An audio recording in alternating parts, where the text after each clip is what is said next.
Thank you, Mr Speaker. It is well known that the SNP supports a people's vote and have supported revocation.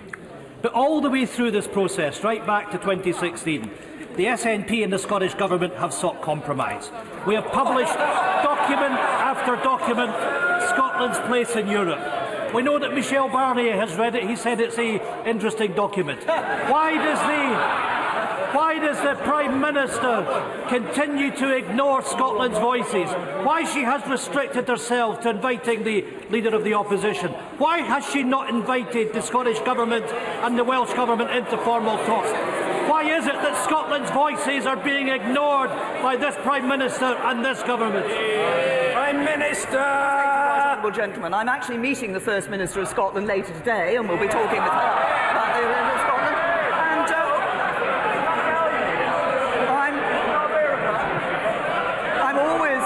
I'm always happy to... Right, Honourable Gentleman asked the question. The Prime Minister is answering it.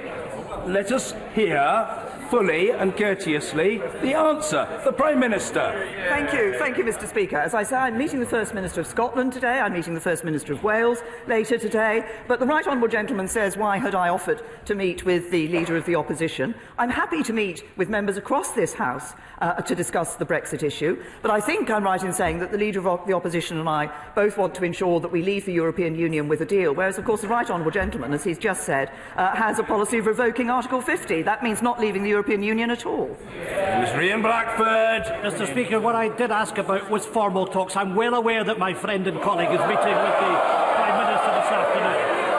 But I will say this to the Prime Minister. Order. Now, members are becoming very overexcited.